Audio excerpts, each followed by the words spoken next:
This is definitely the most ruthless man you have ever seen on himself. In order to test whether the electric eel can really electrocute people, he is actually ready to use his own hands to do the experiment himself. But before the test, Mark must first have a certain understanding of the current released by the electric eel. To this end, he specially invited physicist Anna to come to help. In order to make him feel the current more intuitively, Anna specially prepared a spherical metal instrument. As we all know, the highest voltage that the human body can accept does not exceed 36 volts. And the instrument in front of him can be seen with the naked eye, and as Anna pressed the switch of the instrument, the spherical metal began to rotate rapidly, and at this time, Mark also stretched out a finger to the instrument according to Anna's instructions. It can be seen that when the finger is close, there will be lightning around him, and Mark first howls in pain, and then he brings his whole arm closer to the metal ball, only to see between the metal ball and his arm there were more tiny lightning bolts, and Mark's hairs stood on end, crackling, and the blow made his arms feel a little numb, and even a little comfortable, although the discharge principle of this instrument was very similar to that of the electric eel, but this weak current was in the eyes of the electric eel.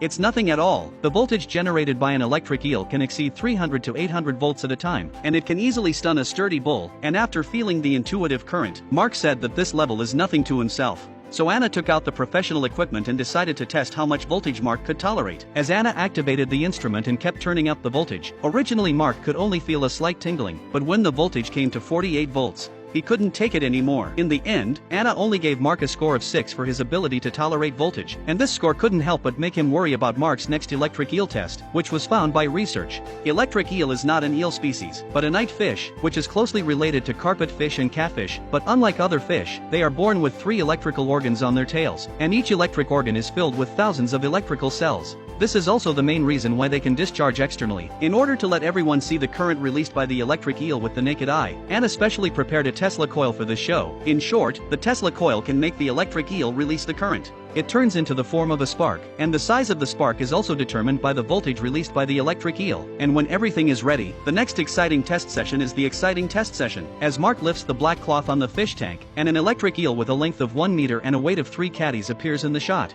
Since the electric eel releases a voltage proportional to its own size, Anna has just put the Tesla coil into the fish tank, and the instrument begins to have a thumping sound, accompanied by a succession of lightning, but these currents are only released by the electric eel in a calm state. The feeling of oppression instantly made Mark retreat, but as a physicist, he decided to put science to the test while it was safe to do so. As he slowly reached into the fish tank with his palm, I saw Mark look up to the sky and wail loudly, and quickly took out his arm. Mark claims that the moment he approached the electric eel, his legs and abdomen were already immobile, followed by a sharp tingling sensation, as if you were inadvertently hitting the corner of the table with your arm, which could also be seen through the lens when zoomed in. The electric current directly from the arm caused Mark to turn red a lot, but this is only the voltage released by electric eels in a calm state, and if they encounter danger, the life-saving voltage released is definitely an intensity that humans cannot bear. At the same time, this video also warns everyone to stay away from this dangerous fish.